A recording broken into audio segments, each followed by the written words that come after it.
Salam əziz şagirdlər. Bugün sizinlə 9-cu sinif buraxılış səviyyəli belə bir sualın izahına baxırıq. Sual belədir. Hansı cümlədə virgül düz qoyulub? O mənciyəzi hələ bu qədər tərif etməmişdi. Biz bilirik ki, o bu əvəzliyi ismi əvəz edərsə, özündən sonra gələn sözə baxmaq lazımdır. Buradakı mən bizi aldatmasın. Sözün başlanğıc forması mənciyəz şəklindədir və ism olduğu üçün özündən sonra virgül qoyulmalı idi və elə bu bizim düzgün fikrimiz olar.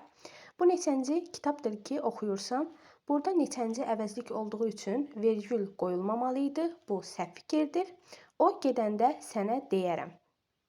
Burada da həmçinin fe'li bağlama gəldiyi üçün virgül olmamalı idi.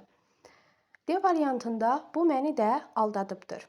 Həmçinin burada da əvəzlik gəlib və bu əvəzlik həmcinslik və yaxud əlavə olmadığı üçün virgül olmamalı idi. Sonuncu variantda da o səndən güc-qüvvət alır kişi. Burada da əvəzlik gəldiyi üçün virgül olmamalı idi və heç bir həmcinslik əlavə görmürük.